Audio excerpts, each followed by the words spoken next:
This is top of the Mornin. Absurdly good coffee, Twilight blend with hints of caramel, chocolate, and full of mischief. It is out of Lincoln, Nebraska. I actually got it at World Market in Cary. Okay. Had a bunch of different cool coffees there. I should have took a bunch, but this one caught my eye, obviously. It's a great bag. Great bag. So far so good. Obviously, or what we're gonna do is we're gonna rate it at the end, scale of 1 to 10. I mean, the greatest cup of coffee, like Peak City. In one day in Folgers. How many nines have you had? 1. How far does your scale go? Yeah, I think 9 was the highest. Okay. Yeah, because I don't want to ever really give a 10 because I feel like I'm trapping myself in a box. Sure. I don't know. The one I recorded yesterday was my lowest at 4.8. Oh, so we got the full 1 to 10. Okay. Yeah. Okay. Yeah. I mean, 4.8 was my lowest by probably 2 points. Gotcha. It was that bad. Won't be a repeat on the show. Yeah. And the coffee was, I've heard good things about it. I just picked up their Christmas blend, and I'm not like a flavored coffee guy. Yeah. Like, unless you're going to put creamer or syrup or something in there, but like a Christmas blend or a fall blend, like, I don't know. But anyway. Well, happy holidays. That's where Yeah, dude. Absolutely, man. Good to see you. Yeah, good seeing you, brother. Yeah. What do you got going on this Christmas? Anything crazy? We're gonna be local. Yeah, we're gonna be here. Got a birthday coming up. Your birthday? Yeah, so my wife has a surprise trip planned. I called, don't know where, but very excited for that. So Happy birthday, man. Thank you. She's taking the reins, and I'm just getting in the car and find out on the way. So Really? very excited. That's fun. That is cool. Anybody else know with you guys, or you don't even know? Just us, as far as Okay. the dogs are being left at home, so I think it's just us for a nice few days away. And Yeah, I don't think she's texting me about this trip, so I'll have to find out. See where we're going. That's exciting. So when's your actual birthday? the 13th. Okay, nice. Yeah, Nice. I'm trying to think when this is gonna air, but I think it'll air before your birthday. this week. Let's do. But yeah, Maybe on my birthday. maybe our birthday. That'd be sick. That's cool, man. Yeah, we're just hanging out around here too. I don't think we're doing anything crazy. Yeah. Usually we go to my parents' Christmas Eve, and then spend the night there, Mm-hmm. and then wake up Christmas morning at their house, and then go to my in-laws' Christmas, Gotcha. and then me and my wife, and now we have a 8-month-old baby. Yeah.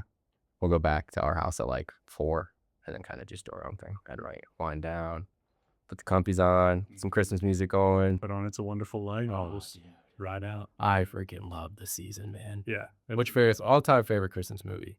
Oh, it's a wonderful. Yeah. Yeah. Yeah. Yeah. I mean, it almost has to be, to be honest. Too good.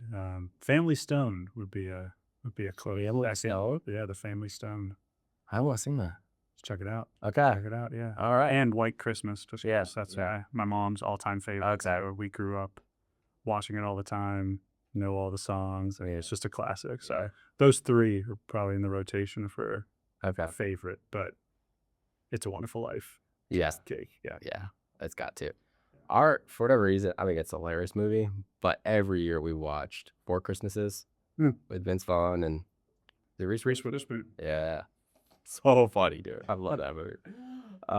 That's like one of our Christmas traditions. We don't really have any traditions besides watching that and then spending Christmas night together. All right. That's why I said I'll ask you if y'all had any like traditions from growing up that since your family's still here, y'all do, or you in your life have incorporated with your little one yet? Yeah, not yet. Like, I think as we get older, as like we have more kids, and our daughter that we do have now gets older, like it'll be more of your typical like kids run down. We're doing Christmas at our house. Sure. Maybe the grandparents come over, maybe we go over there later in the afternoon. But like, yeah. As far as like traditions go, my grandma used to buy us pajamas every Christmas Eve. She passed away, so my mom does that now. Gotcha. That's like our big. It's the first present of Christmas is a pair of pajamas, so that's cool. Also, I guess my mom gives us an ornament that represents something that happened to you in that year. Oh. So like when I was 16, I got like my license, so it was like car keys, or when I started my brokerage, it had something to do with that, and like, she got me like a roll of money or something, which I didn't have any, so I was like, Manifestation. yeah, and just like, man, I wish this wasn't glass. But yeah, she does really cool stuff like that. And then my wife's family, they do Christmas morning with her grandparents, so we'll kind of carry that on. Like, we'll go over there did Christmas with them and stuff, which is fun. Sweet. Yeah. It's exciting. Yeah, man. Yeah, it's good. So how long have you been in the game of real estate? Been in the game since summer of 2021. Nice. Yeah. Good time. Got thrown to the wolves. Yeah, no, the world wasn't, upside down or anything Yeah. at that point in time. But yeah. Yeah, and obviously I know you and stuff, but Yeah. tell me your story of how you got to that point.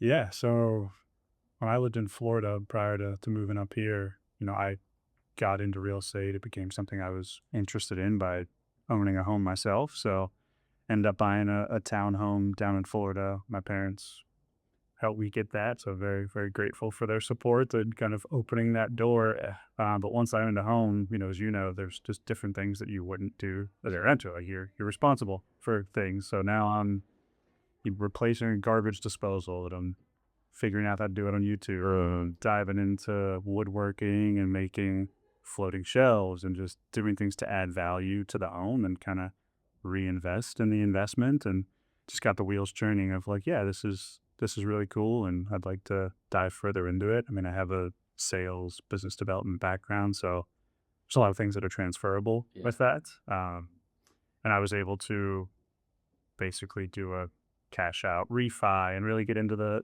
big granular stuff of what home ownership could be, and the value that it can provide, and the wealth that it can provide. So I did that with my Florida townhome to buy my home up here in Durham, and kind of rinse, wash, and repeat. And when I moved here, it was July 1 of 2020. So right in the midst of all the craziness in the world with COVID. And I moved here not knowing anybody. I had a lot of white space on my calendar. So just decided to get my license and kind of take it from there. Yeah.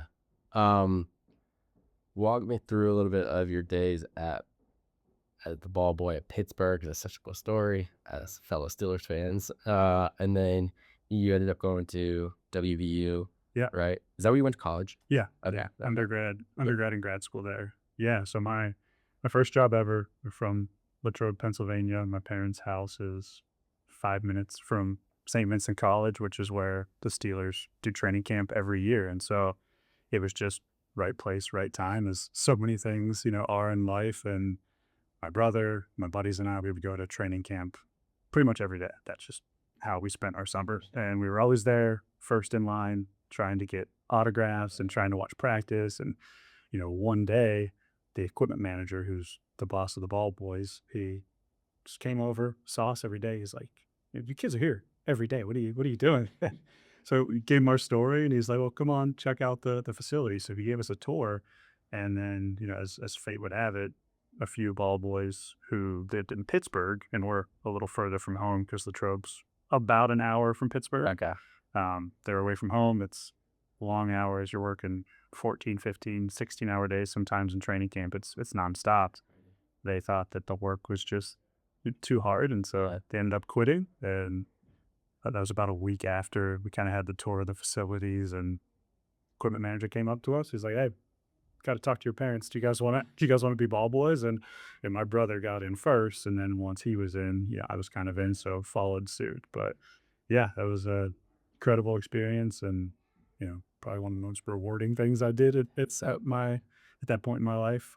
Just learned a lot. When I talk to people who, obviously I hang out with a lot of people that love sports, I love sports, and even me personally, like, to be able to interact with a team that you admire, Yeah. especially at a young age, like, it just doesn't happen.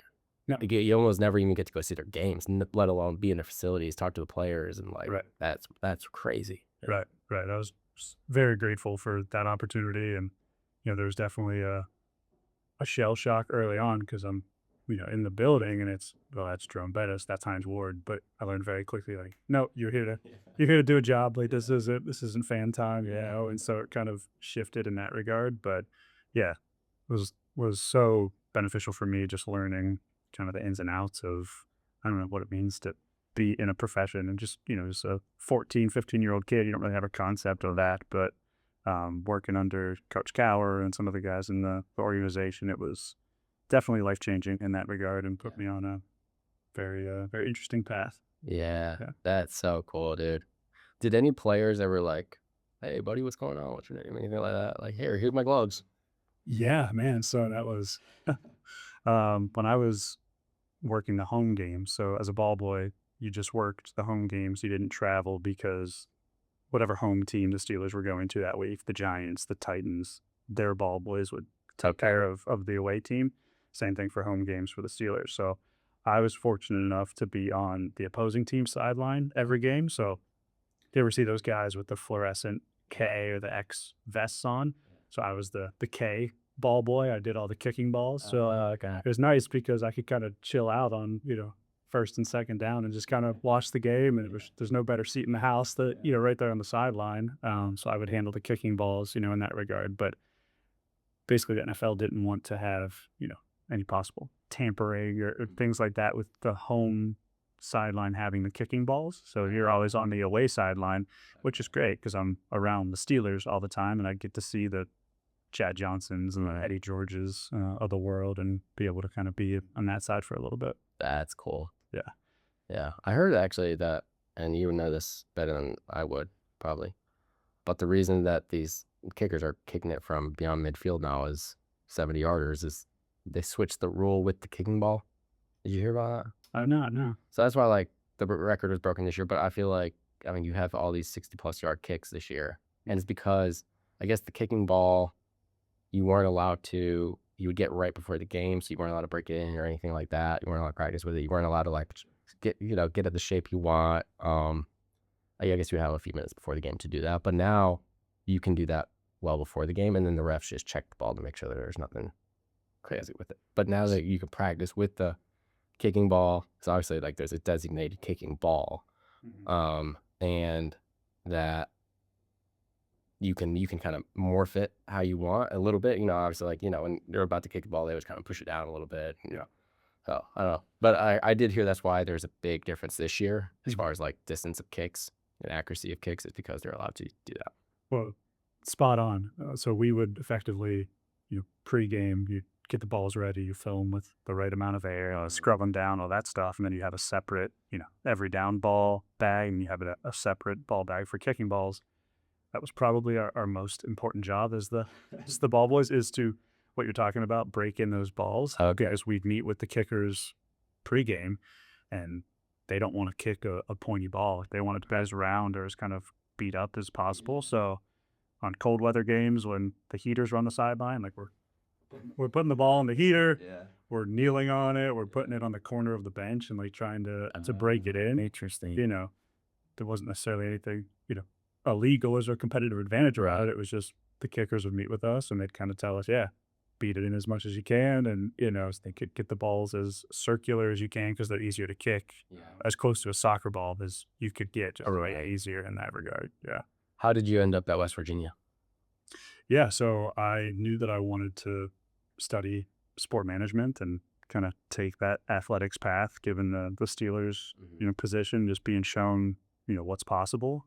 So the boss of the ball boys, my boss at the Steelers, he was good friends with the equipment manager at WVU. So I know I wanted to, be away from home, but not too far. WVU was, an hour and a half away. And I wanted to be just coming from the Steelers with a prominent football team, had a great sport management program, and WVU checked the boxes. And because of my time with the Steelers, I had an in there. So it was just a natural fit in that regard. Became a manager right away. And then while I was there, got into recruiting and got into operations, had a few internships in the NFL. Just being at WVU, scouts are coming through practice on a daily basis. And so got to meet those guys and kind of put my name in the hat. And so when summer internships came available, I was able to get in. So I did an internship with the Colts and the Buccaneers prior to leaving WVU. So I was able to do that in the summer before That's so cool. school got back going and we were back in training camp. Yeah. Yeah. As far as the recruitment goes that you kind of learned, probably studied, because I find this fascinating. It's kind of something I'm getting into recently is like, you look at some of these college football coaches, right? And some of them are, excuse me, I'm speaking out a little bit. Some of them, like, okay, this coach is an elite recruiter, Sure. right? You think of like James Franklin, Mhm. obviously he just brought Virginia Tech up to 26, which is, I mean, that's what he is. Like he's an elite recruiter. Yeah.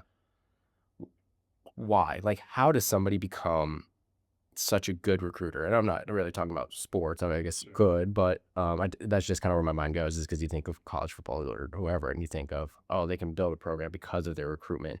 I Mhm. look at it like from a real estate standpoint. If you apply the same principles, couldn't you build then a great real estate team with the top agents? And Mhm. but like, what do you think makes a great recruiter great? Yeah, you're spot on it. That translates so well, and why I think I was able to make the jump and, have success early on in real estate is because of what I did in the recruiting space. At the end of the day, it's just relationship. Yeah. It's just being genuine, it's just being authentic. And James Franklin was an example of that. And Mhm. he's really great at that. Yeah. But yeah, just being able to foster those relationships, develop and build that trust. And that's all transferable because if you've got trust in Mhm. real estate, you do well for somebody, they're going to pass that along. Referrals come along that way. But yeah, I think it's just being genuine, trying to build those relationships and gotta have some type of charisma with that as Yeah. well, which certainly helps. Yeah. Do you think it's something that you can work on, like a skill you practice? Or do Yeah. you think it's like a, hey, either you got it or you don't? No, I think you can definitely Yeah. develop that stuff. And, just like anything, reps. I mean, you get reps in Mhm. sports, you get reps at being able to have those conversations and build those relationships. I think it's something that people can learn and something can adapt into. And Yeah. Yeah. Because I look at like obviously with Johnny Chapel. Mhm. Chapel is it Chapel residential or is Yeah. Chapel real estate? Yeah, Chapel Residential. Okay. Yeah. Chapel. I was like, man, yeah, because Chapel does everything. So I'm like, is it just residential? But anyway, obviously he's been able to recruit a big team of just killers, Mhm. right? And like, but there are other teams and other brokerages and stuff that just don't have that kind of luck. So what do you think, like, somebody like Johnny has Mhm. that can allow him to build such a great team? Yeah, I think he's just been so successful and even no matter what he does. And, he exudes that, but I think he's very empowering just in my 3 years that I've been there. Like he empowers us to do what we need to do to get things done. He's always there to support us. And I Yeah. think that resonates throughout the team. And, there's a lot of great people on the team, a lot of really close friends of mine, since I've been there. And I think we're all willing to help each other out. And, sometimes we know that not everybody has the answers. So you Mhm. mean on those guys and just trying to help nurture that in a different way so everybody's successful. And Yeah. So you go work an internship for the Bucks, the Colts, and then you go back to West Virginia like that yeah, just for the summer. yeah, those are summer internships in operations and um, player personnel. And then I went back to WVU for grad school, and I was a video grad assistant. So in total, I was at WVU for 6 years. So Okay. 4 years undergrad, 2 years grad school. And yeah, I was with the team for a while and had a lot of great experiences. We had a few coaches, that turned over there and got a chance to see different approaches to how people do things and, how they kind of orchestrate things within the building. Um, yeah, and then finished grad school and then went out to Illinois State University for 2 years. I was the director of volleyball operations. So that's my Okay. 2 years out of football, and then went down to IMG Academy for 4 years as the recruiting coordinator down there before ultimately coming up to North Carolina. So when you came up to North Carolina, was there any intention of getting another football job? Yeah, First job. so initially what brought me up here was an opportunity at Duke. I was working in the athletic department there in the business office, handling travel logistics for teams and all that coordination because that was kind of in my wheelhouse. Um, yeah, I knew I wanted to be in North Carolina, given that I grew up in Pennsylvania. I was down in Florida. I wanted to kind of move closer. And when I first got here, people were calling me a halfback, which I thought it was like an insult. I was like, what do you mean I'm a halfback? They're like, oh, you're from Pennsylvania. You were in Florida. Then you moved halfway back. I was like, oh, okay. That's pretty That's actually pretty catchy. funny. Yeah. Yeah. Yeah. So that opportunity, brought me here, being able to move here with Duke. And then, like I said, it was a shift being in a situation where I'm kind of always on and another thing was transferable, like kind of always on in real estate. I was looking for a bit of a a break. It was nice to have, nights and weekends free again, and then kind of looking around, seeing what I should do, kind of uneasy in the downtime, and I was like, oh, I'll get my real estate license to go back to working nights and weekends. So, Yeah, that's right. Yeah, we want to get a real estate license so we can have more freedom. Yeah, okay. End up with less, but whatever. Um, that's cool, man. So now you've been in it since 2021. How has this year been for you, 2025? Now that we're kind of wrapping it up. I think for everybody, it's been a bit of an interesting year, Yeah. and a shift, from when I got into it, which was certainly competitive, aggressive, you got to be ready to go type of market. It's just a different buyer's market now, which every buyer I've represented this year been able to get under contract either significantly under asking, or if it's new construction, concessions given in that regard, which has been great. So Yeah. anybody who is able to buy and the numbers work out, it was a great time to buy. I'd say there's never going to be a bad time to sell, in the triangle, but we have had more inventory than we've had in the past, which the area desperately needed. But you kind of felt those effects of, okay, buyers can be, a little pickier, and they can be choosier with things, and sellers as a result have to be a little more flexible. Right. So I think it was for the most part status quo on the buying side, but just a little more strategic, and have to, tighten the screws a little bit on the selling side, just where the market was. Yeah. Is that kind of the same for you? Yeah. Whatever reason, this year I haven't really worked with that many buyers, maybe like 4 or 5. Usually like, my business is pretty 50-50. I would say like it's going on like, so I've been doing it 7 years. So the first 3 years were probably like 90% buyers, you know. Yeah. Especially like I was on a team as a buyer's agent, so that, Sure. helps. Sure. Um, and then I'd say for like 3 years, it was pretty 50-50, Nice. which is good. Yeah, it's good. Yeah, I mean, that's kind of the goal, right? And then this year has just been super listing heavy.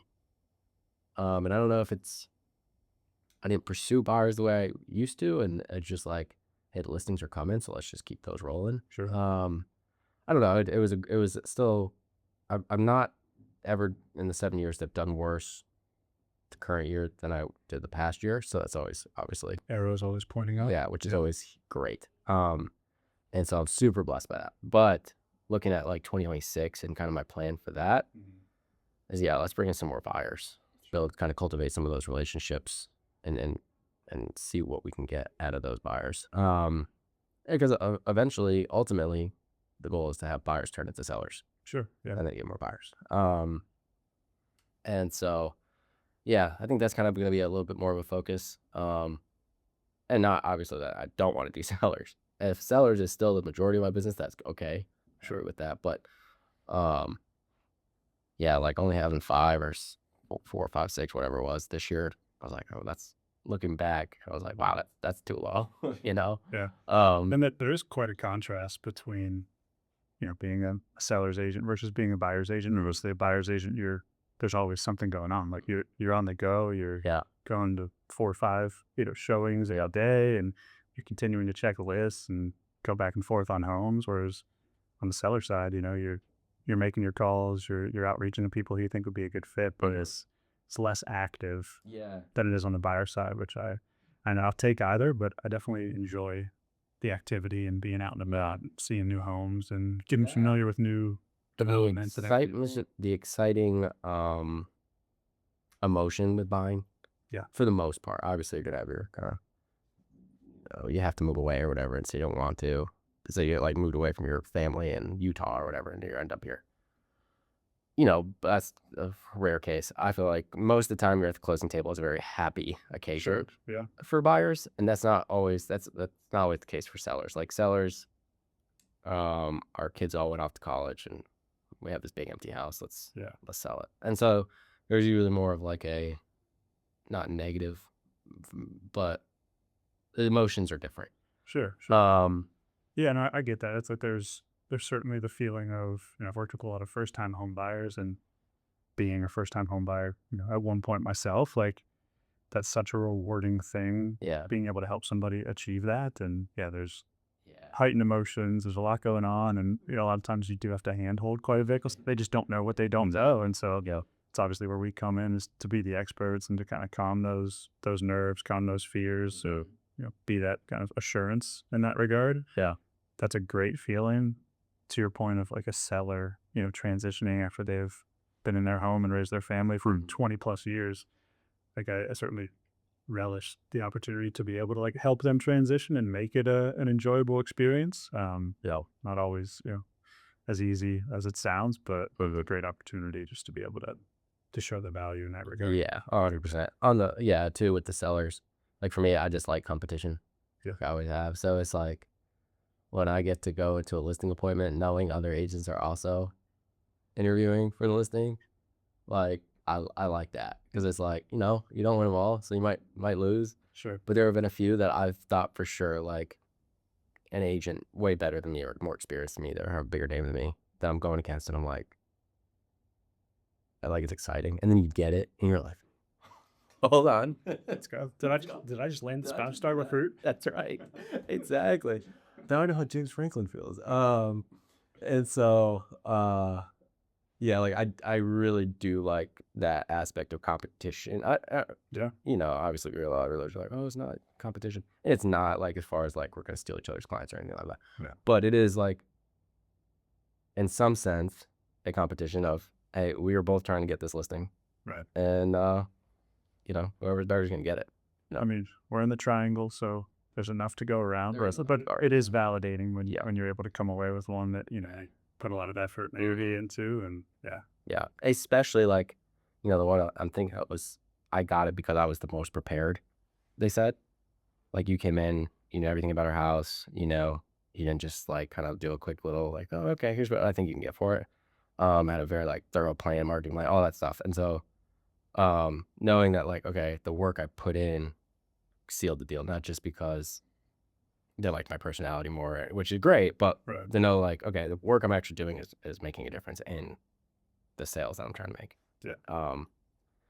Yeah, man. So what do you think? What do you think? We talked about what makes a great recruiter great. What do you think makes a great agent great? A great realtor? Yeah, a lot of avenues to go down there. Yeah. I think certainly availability is the best ability. I think get pulled in a lot of different directions, but just being there whenever that has to happen. Our buyers have, or our clients, I should say, just have varying schedules, and sometimes they're only able to go late at night or a holiday on a Saturday when you might want to go do something with your family. So just being available is huge. Never talked about this before, but the one story that I come back to, and just for people listening to dive in, the Wally Pipp story. So for those who don't know, Wally Pipp was the first baseman for the New York Yankees way back when. And this story was told to me when I was at WVU. So Bill Stewart was the head coach at the time. We were middle of the season, starting to have some nagging injuries. Guys were starting to feel sorry for themselves, which can happen as the season goes on. And so he told this Wally Pipp story to kind of ignite something at the end of practice. And so Wally Pipp, first baseman for the New York Yankees, good player. One day he just has a headache and just says, "Hey, coach, I'm going to sit this one out." In to replace him comes Lou Gehrig, and Wally Pipp never sees the field again for the New York Yankees. So translating that to real estate, again, just being available, because you never know. We've all had clients who we think are kind of locked and loaded on or working with us and are committed to us, but it can change like that. So, we got to do that fine line of being available and being accommodating in that regard. One of the things I've learned in real estate is that control is an illusion.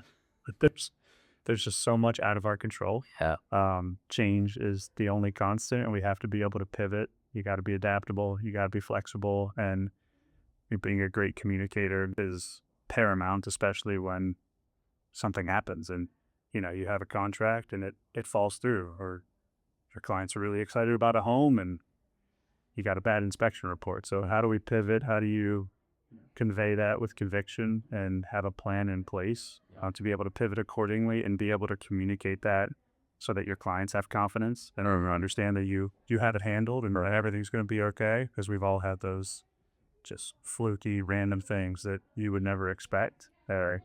I feel like it's when you feel kind of most comfortable or most at ease with something, then boom, something happens and you got to pivot.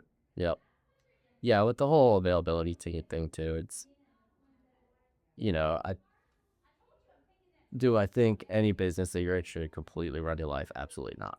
But that being said, it is the job we signed up for. So I was having a discussion a few weeks ago with some agents, and they were saying that this one agent was like, "Oh, I'm kind of clocking out this weekend. It's been a long week, yada yada yada." That's when the business hits. Right, and it's like, okay, I understand, like, but we all haven't had long weeks, Yeah. and you signed up for this, so it's like you got to show up, especially for your clients who put trust into you. They can pick. I don't know how many are in Raleigh area. I want to say it's like 14,000. I know there's 42,000 active agents in North Carolina. They're not hard to come by. Sure. So if you're not available, like you said, you know, on to the next. Somebody who is. Yeah.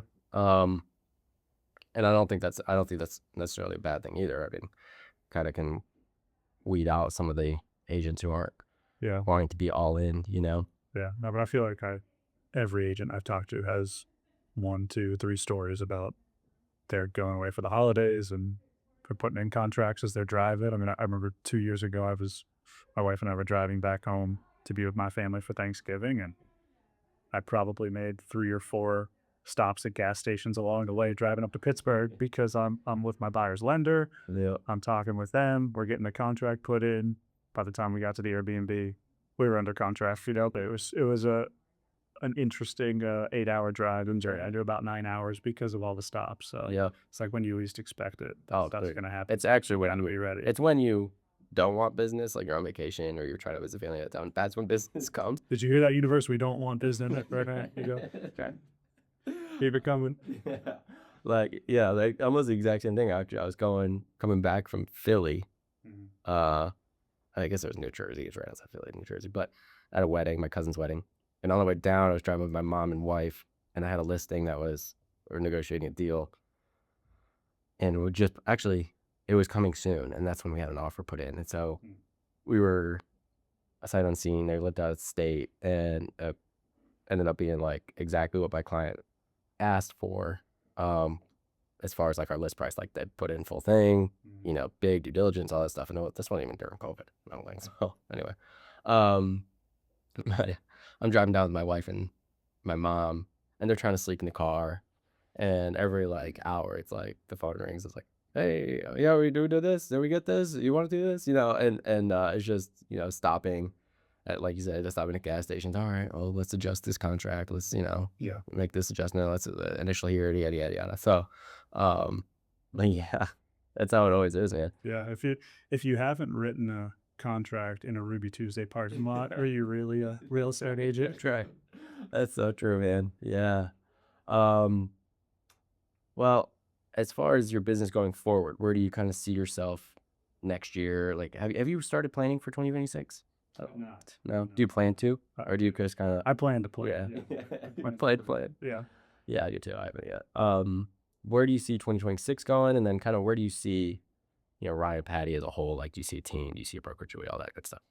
Yeah, certainly open to all that. I mean, being the team that I'm at right now, really enjoyed the people, the work, the opportunities. Obviously, want to continue to grow that, and yeah, I think any agent will tell you your sphere and being able to lean into the clients that you have has been paramount for me and my growth, and hopefully that continues to be the case.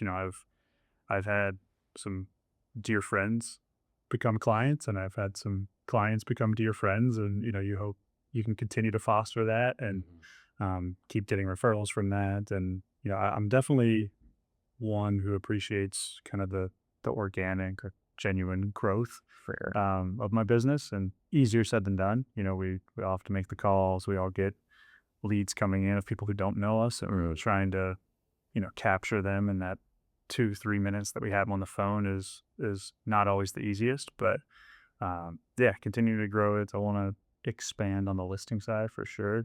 To your point, your first few years getting in, it's like 90% buyer side, which that's how it's been for me. Although my first transaction ever was a listing. Walk me through that story. Yeah, so it was my neighbor who just lived around the corner from me. Sweet old lady, Bonnie Watson. And We love Bonnie. we love Bonnie. She's moved to Concord now and she's enjoying the next chapter of her life. But yeah, that was my first transaction. Really had no idea what I was doing. Just all I wanted to do was just help this woman who lived in this home for 30 years and just help her, transition. She just I got to a point where the house was, too much maintenance. So she ended up selling it and moving into an apartment. But I didn't really know left from right. I just knew I wanted to help her, and we were able to get her a great number on the sale. And I was just walking in the neighborhood one day with my dogs, and she was out and about. Started talking to her, and she had asked me a question about the house. She was thinking of listing it, and I was like, "Oh, well, Aren't you in luck? Connie, if you didn't know, I'm an agent. An agent as of 5 months ago. I would love to I would love to help you out." So yeah, it just worked out. But I would love to, get more listings and continue to spread my wings in that space. Yeah. Because I feel like the buying side is gonna continue to do what it does, and it'll keep growing. And I've got that on lockdown. I mean, as I do with the listings, just where I get more Yeah. as things progress. Yeah. Yeah, I don't know anybody that's like, yeah, I don't think I want more listings next year or more buyers. Yeah. Maybe there are people out there. I don't know. What are you doing creatively to kind of get business? Obviously, I know the Pick'em League, which I'm in, which was so fun, dude. Is it? I love the Patty's Pick'em, bro. When you send the emails out like, hey, it's time to pick, I'm like, because I always forget. Like, Tuesday I look at the how I lost, and I'm like, dang, I'm moving down the charts. And then Wednesday I kind of forget, and then you usually send it out like Thursday or Friday, I think. I was on it today. You were on it, send it out, yeah. And I'm like, oh yeah, that's right, that's coming up. And every Monday, I probably wouldn't watch 90% of these games if I wasn't in the Pick'em League. Yeah. Monday nights. So that's why I wanted to do it. Have a little community with friends, with current clients, with eventual clients. Just to kind of stay relevant, so to speak, and just blend in real estate, football, and obviously the fall is a slower time for us in general. So I figured it was a good way to stay relevant and kind of stay top of mind. But yeah, it's been fun. That's such a cool idea. I wish I had ideas like that. I don't, but You got this. What do you mean? yeah, this is cool. coffee and closings. Coffee and closings is cool, man. It's great. It's been a lot of fun, and I'm excited for it for 2026. Like I said, just trying to bring on other businesses too to see how they're growing their business, even if it's not real estate. Because we're talking about football, and it's like a lot of correlations to real estate. A restaurant owner also has a lot of correlations to real estate. So, what can I learn from you on how you built that restaurant or that coffee shop or whatever it is, and apply it to my business? I feel like my podcast is a little bit of a cheat for me, because I can sit down from great agents like yourself and pick your brain, and then take that information and use it for myself. So, and hopefully the goal is that the audience is doing the same.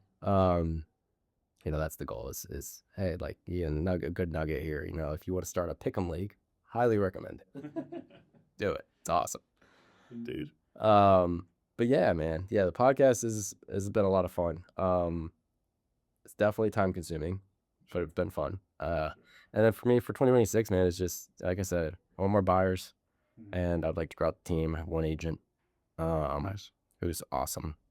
I was actually talking to him today. I was like, yeah, I talk about you sometimes on the podcast, but you wouldn't know because you don't listen. So Dalton, he sucks. No, I'm just kidding. Yeah. Do your homework, though. Well, I got a question for you then. Just on, in looking at 2026, you want to have more buyers. I'm curious just to, pick other people's brains on their approach to it. Because to your point, we're always trying to learn. It's a copycat league. It's a copycat business. So, my approach with buyers, the way I look at it is they drive the ship for the most part. It's such an intimate process picking a home. It's arguably the most important decision that you make. So I want to be there always as a resource, and we'll do the buyer consultation, and I'll figure out their wants, their needs, their desires, things they can do without, and then curate a search and dive into that. But early on for me, I really let them drive the ship. I feel like it's important for them to kind of lead us collectively down the path of what they like. Mhm. And then as I see them in the space and kind of pick up on what they're honing in on, what they're loving, what they're not loving, then I'll start to kind of insert myself Yeah. where I can. I think I had one client a few years ago. They were kind of adamant that they didn't want, a ranch style fixer upper. So we proceeded to see ranch style fixer uppers. But perspective is key, right? Like Right. they have to go through that to understand what they want and what they don't want. So I kind of let them feel that out, Yeah. and then I'll start to say, hey, well, you guys don't really want a ranch fixer upper. Maybe we don't see this Right. fourth range fixer upper. We kind of focus our time and energy Yep. on realistic, options and contenders, in that regard. Are you kind of the same? Do you Yeah. let them drive it, or do you Yeah. insert a little So, more? the average home buyer will look at 7 houses before they make a decision. So you take that, with a grain of salt. I have had some that have looked at over 40, and I've had some that looked at one. And first time home buyers are just gonna be different than second and third time home buyers because they don't Yeah. really know what they want. Right. But yeah, as far as looking at houses, yeah, I mean, they kind of, for the most part, know what they want. They kind of know how to look for them. We'll set them up on a search, of course, but they're probably 9 times out of 10 just gonna go to Zillow Or compass? or Compass.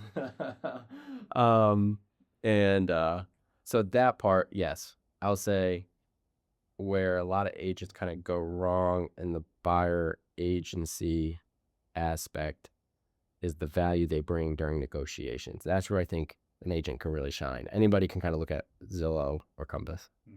and find a house, for themselves. Obviously, yeah, you need to let them in, yada yada yada. But a monkey can do that.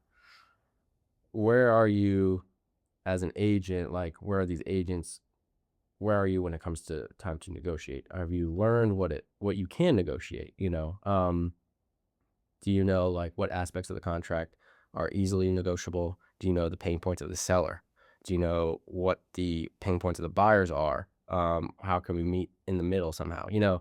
So it kind of all these things as far as negotiation is I think the key to a successful buyer's agent is how to negotiate because that's what ultimately they're hiring you for. Yeah, you let them in the door. Yeah, you fill out the contracts and stuff. But with the tech we have today, it's kind of like you're we're becoming more and more irrelevant on that side, Mhm. but more relevant to the negotiation side Yeah, because it's that's like, where we're invaluable. yep, and That's especially in the honestly market, the best part yeah, of and that's buyer's agent. Yeah. exactly like I think that's one of the most fun. Like you can get creative. Mhm. You and the seller have the same goal of getting to the closing table.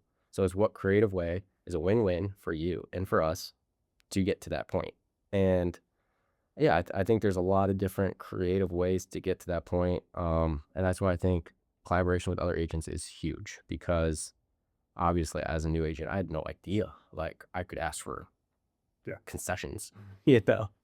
Oh, I guess we'll lower the price. That's always the answer. It's like, no, like Yeah. actually lowering the price for a lot of times is the worst option. It doesn't benefit your buyer really that much. And so you kind of learn these things along the way. But yeah, like being able to collaborate with other agents, figure out what they're doing to win deals or get to the closing table, which is again the goal, Mhm. and learning from them and then kind of taking and run with it. But that's my little tangent. Negotiate. You heard it here first. You heard it here first.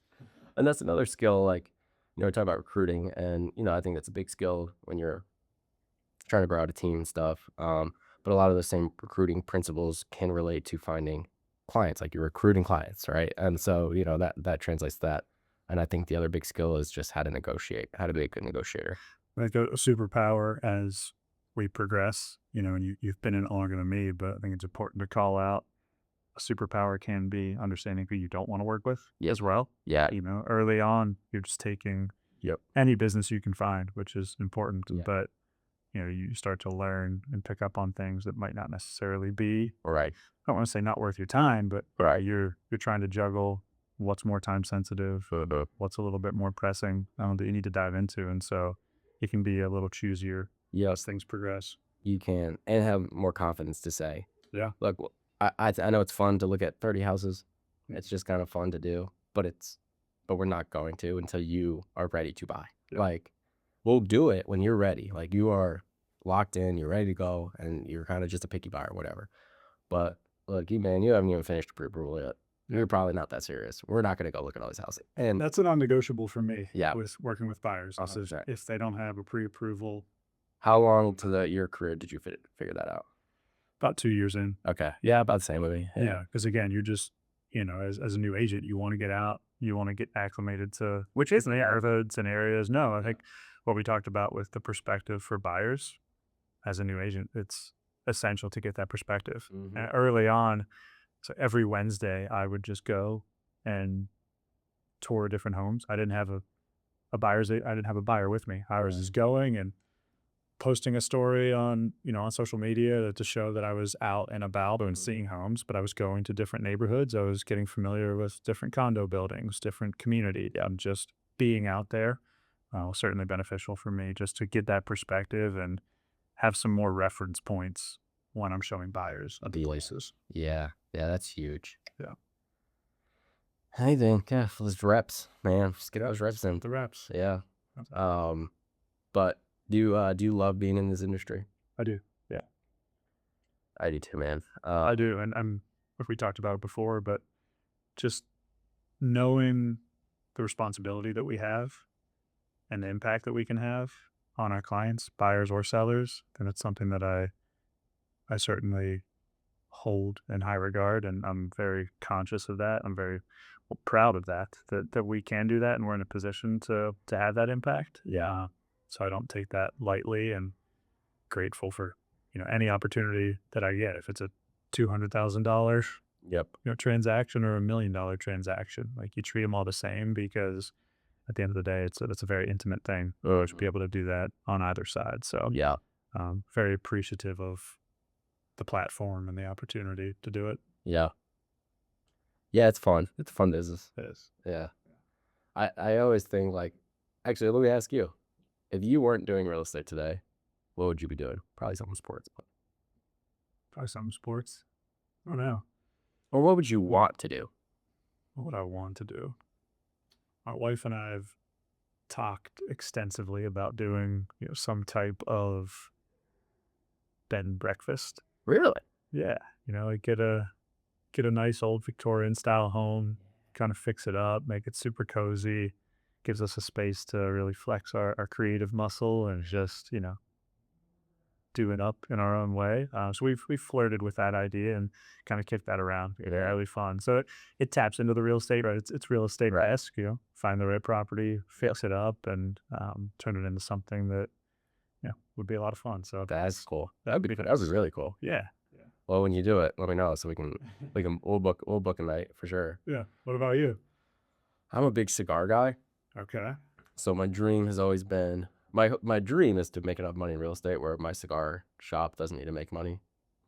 But my dream is to open I would like to have like a high-end cigar lounge. So, like with a nice bourbon selection, like a liquor bar, and beautiful walk-in humidor with cigars that people actually want, and a nice lounge, like with really nice chairs, and then have like maybe like private rooms with 4 or 6 chairs to a room, so you can kind of you're not all as everybody's just kind of sitting in one area.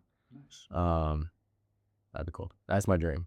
Yeah, and I need the liquor bar to make money because you're not really making that much money on cigars, especially some of the eyes. I can put this into the camera here. So this is right now we got coffees and closings. 2026 it'll be coffees, cigars, and closings. No So way. let's make it C3. That's right. That's the rebrand. I love it. That's the expansion. Yeah, I don't know if Compass would appreciate the cigar smell in here. We can't smoke cigars.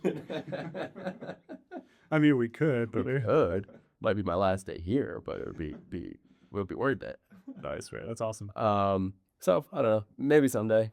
That's always like been a dream of mine. I don't know if that's really a career, but I mean anything right. 25, anything can be. You can do anything you want. I mean career, no? anything I do, it'd be an entrepreneurial endeavor. Sure, because there's just I just wouldn't be able to clock in, clock out, But yeah, I don't know. Maybe someday. Nice. We'll see. That'd be cool. Coffee, cigars, and closing. There we go. It's coming soon. It's coming soon, man. Coming soon to a podcast near you. Yeah, man, that's cool. Anyway, what you think of the coffee? Solid. Yeah. Very good. Really liked it. Yeah. Yeah. It's like I thought it was better than I thought it was gonna be, especially after the last Like session. turn this thing into an espresso martini and just ride this thing out. But yeah, I liked it. On a scale of 1 to 10, where would you place it? Ooh. Definitely better than the coffee I made this morning. So make coffee. Just depends on the day. We've got our traditional, coffee pot, and we have a Breville, an espresso Oh yeah. machine. So just kind of depending on the type of day, how much time we have, how much of a pain the dogs were that we had to concede to them. But yeah, we did a pot this morning. Okay. This is I told my double wife fat pot. I really want a Breville, but I'm also like, do I? Because do I want to clean up and do all that? Do I want to tamper? Do I want to grind the right size? It's really not that bad. No. No, because it's all built in. Yeah. So that really the only thing out of the norm that we do, it's almost like a non-negotiable. We don't have to do it, but it's like if you're gonna make the Breville, you got to steam the milk. Yeah. So that's the only thing that takes Yeah. really the long time. Yeah. In addition to what you would normally do, is just steaming the milk. Yeah. We have a machine. It's called an espresso machine, I think, but it's not really like, it's not one of those. You have 6 buttons: Americano, espresso, latte, and it does the milk, it does everything for you, but it's not like you can't calculate it. So, you know, you're gonna have a pretty weak espresso, or you're gonna have a pretty strong coffee. Like it's just it just is what it is. Sure. And then it dumps out the pucks on its own to a little garbage can. You just dump that out. Yeah. But it's easy. That's why we like it. But So you have a puck every time you do yours. every time. See, so that's like, it's rarefied air. If we know we make a good espresso, or we know we make a good espresso when we get the puck. Sometimes it sticks in. Yeah, it doesn't hinge us on. Think that thing comes out cold. Good feeling. It's a good way to start the day. I'm getting a contract. Yeah. And that happens. Yeah. I'm hoping this podcast gets big enough that Bro will just send me an espresso machine. So Put it right here. that I will sponsor you guys all day, every day. Send me one. Make it live on the spot. That's right. Scale of 1 to 10. Put that at a 8. Okay, that's pretty good. Yeah, I enjoyed it. And the bag. So maybe if the coffee got me to a 7, Yeah. the bag put me to Okay. a full 8. Yeah, the bag is sick. It's a great bag. It's a great bag. And I've never heard of coffee out of like a brand that you would find around here at Lincoln, Nebraska. That's pretty cool. Yeah. I'm up there, I think. Yeah, I'm up there. The problem is I just took a sip and it was cold, so that totally spews my. But on the way walking into the room from the kitchen, I'm thinking, wow, I took a sip. Oh, this coffee's really good. So I'm trying to, let me go back to that moment, my first sip. It was a good pour. I was honed in on the pour when you poured it. Oh yeah, well, yeah. It looked good. It looked and it tasted good. Yeah. So We did a French press this time instead of a pour over. Because I was out of pour over filters. I'm gonna say 8.2. all right. Yeah, an 8 too. So it's a good average That's good. between the two of us. Yeah, That's a strong score. that's a strong score. Yeah. Yeah. And again, I'm really upset I just took a sip, because it probably would have been like an 8.8, but maybe not. I don't know. So you gave it Antoine Randall. I gave it Tommy Madden. A straight 8 and an 8.2. That's right. Put that to an 82. Perfect. Yeah. That's perfect. Yeah. No, I thought it was really good. Yeah. Again, this is top of the morning coffee. Mornin, MORNIN, no G. Coffee.com. Top of the morning coffee.com, and you can find them at TOTM Coffee on Instagram, Facebook, TikTok. Actually, based on the bag, I do want to see what their social media looks like. Yeah. So I feel like you can only pronounce that in an Irish accent. top of the morning. Yeah. Aren't it? Yeah, for sure. You have a lot of Irish people out there in Whisper? Yeah. Yeah. Oh yeah, a lot of Irish Catholics Yeah. in Western PA. Yeah. That's cool. Oh yeah. Anyway, this was Twilight Blend. And we give it, well, if you average it out, we give it an 8.1. Gave it an 8.1. So that's good. Well, thanks for coming on, man. This was a ton of fun. Yeah, appreciate you. Yeah, absolutely. Where can people find you? On Instagram, That's rpatty13. R Patty 13. Mhm. Nice. All right. Well, R Patty 13, thanks for coming on, man. This was fun. Appreciate it. Good to Absolutely. see you. Good to see you, man. Bye, everybody.